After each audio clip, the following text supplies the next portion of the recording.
I hear you're the best troubleshooter in the Federation. That's her again. I hate her.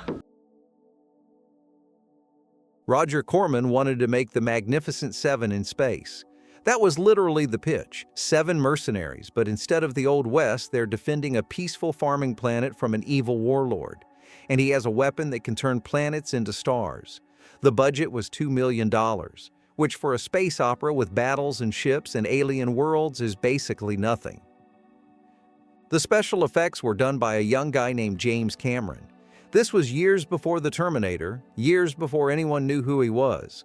Cameron was just some kid working for Roger Corman. He was building spaceships and weapons on a shoestring budget, figuring out how to make $2 million look like $20 million on screen. The movie itself is a blast. It knows exactly what it is, a fun, scrappy adventure that doesn't take itself too seriously. The characters are memorable, the action moves, and there's a sense of humor running through the whole thing that keeps it from feeling like a cheap knockoff. It's Corman doing what Corman does best, finding talented people, giving them no money, and watching them figure it out anyway. Another Roger Corman production, but this one goes darker. A spaceship gets sent to rescue a crew that vanished on a remote planet. When they land, they find this nightmare landscape with a massive pyramid that can reach into your mind and project your deepest fears into reality. The deeper the crew goes, the worse it gets. It's a B-movie through and through. Low budget, questionable scenes, all the usual Corman stuff, but there's something unsettling about the premise. The idea that your own fears are what kill you. That's the kind of concept that sticks with you after the credits roll. The cast is interesting too. Edward Albert and Aaron Moran are solid, but the one to watch is a young Robert Englund. This was before Nightmare on Elm Street, before he became Freddy Krueger, but you can already see he's got something. Critics called this movie a shameless alien ripoff, and they weren't wrong. A military officer gets sent to a remote desert planet. Researchers there have created an artificial life form to solve galaxy-wide hunger. The life form mutates into a deadly creature. People start dying horribly. You've seen this setup before. Director Alan Holdsman knew exactly what he was making and leaned all the way in. The gore is extreme, the tension is relentless, and the whole thing was shot for under $1 million. Critics absolutely panned it. They called the special effects unpleasant, said the whole thing was exploitative. But that's exactly what made people love it. Sometimes you just want to watch a monster tear through a space station, and this movie delivers that without apology. So the premise of this movie is absolutely insane. It's a post-apocalyptic wasteland, but the twist is that the world is now populated by both humans and mutant amphibians. Also, fertile men have become incredibly rare.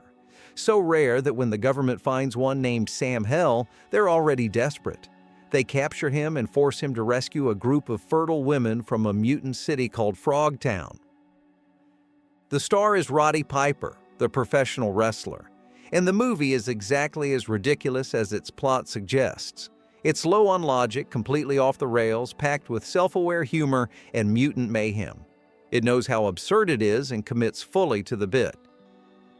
What makes it work is that Piper plays Sam Hell completely straight, like this is the most serious mission in the world.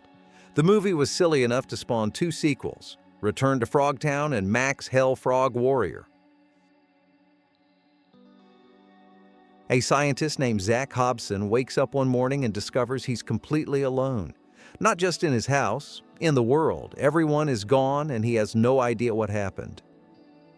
For most of the movie, it's just him. He's wandering through abandoned buildings and trying to piece together what went wrong. Eventually, he finds 2 other survivors, and they try to figure out what caused this and whether it can be reversed. But the movie isn't really about plot. It's about what happens to a person when they're utterly alone.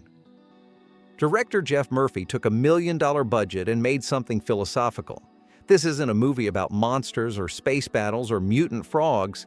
It's about isolation, existential dread, and what it means to be human when there's no one left to be human with. There's just nothing quite like it. If you've ever watched Mystery Science Theater, you might have seen this one. A professor from the California University of the Sciences digs up a coffin from a tomb.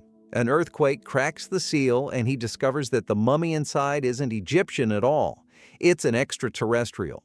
And now this alien is loose in California, hunting down crystals and leaving bodies behind. The premise sounds ridiculous, and it kind of is, but director Tom Kennedy keeps things moving fast enough that you don't really care.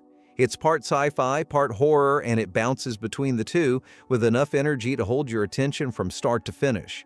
The special effects are lean but creative, exactly what you'd expect from a $700,000 budget in 1982.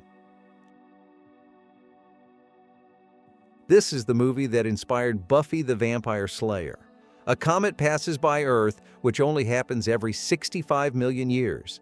This time it wipes out most of humanity and turns the survivors into zombies. 2 teenage sisters survive because they happen to spend the night in steel containers. So now they're trying to find a cure while fighting off the undead. It's basically Mean Girls suddenly becoming the heroes. Joss Whedon thought that subversion is incredible. Years later, he created Buffy Summers. They made Night of the Comet for $700,000 and basically invented a template. High school horror comedy with female leads who discover their own strength as the world falls apart. It balances comedy and suspense without ever feeling like it's trying too hard. There's social commentary baked in too, but it never gets preachy. It just works. The year is 2247. Jack Death is a detective who hunts down a criminal named Martin Whistler, a guy who can transform people into zombie-like creatures called trancers. When Whistler escapes by time traveling back to 1985 Los Angeles, Death follows him. It sounds like The Terminator, and people made that comparison at the time. But Trancers has its own thing going on. It mixes noir, time travel, and detective drama in under 90 minutes and somehow makes it all work. Trancers was made for $600,000 and ended up spawning 5 sequels over the next 18 years. 6 movies total, running from 1984 to 2002. For a tiny film that nobody expected to go anywhere, that's a pretty impressive legacy. This one is set in New York's underground club scene during the early 80s New Wave movement. Margaret is a bisexual fashion model with a drug addiction and a nemesis named Jimmy. A tiny UFO lands on a rooftop, and the alien inside starts harvesting a chemical that's released in the human brain during orgasm. Margaret's lovers start dying one by one, and eventually she figures out what's happening and starts using the alien to her advantage. The premise is wild, but what makes Liquid Sky actually work is that it's trying to say something about addiction and sexuality. It captures this specific moment in early 80s culture. The clubs, the fashion, the drugs, and uses the sci-fi premise to comment on all of it. The movie covers so much ground in the first 10 minutes that you realize this isn't just exploitation. There's something deeper going on. This one only cost $60,000 to make, and it's genuinely disturbing. Sam Phillips was abducted by aliens 3 years ago. Now he's back, reborn through a woman's body as a fully grown man. He wants to reconnect with his son Tony and his estranged wife, but something is very wrong with him. He starts influencing Tony to develop strange powers of his own, and things spiral into chaos from there. The movie pushes boundaries constantly. The rebirth scene alone is one of the most shocking and surreal things you'll see in 80s sci-fi horror. It's grimy, disorienting, and pretty much designed to make you uncomfortable. The low budget actually helps. There's no polish here, nothing to soften the edges. It's just this unsettling film that doesn't explain itself or apologize for what it's showing you. You watch it and you can't quite believe what you're seeing, and you definitely can't believe they made it for $60,000.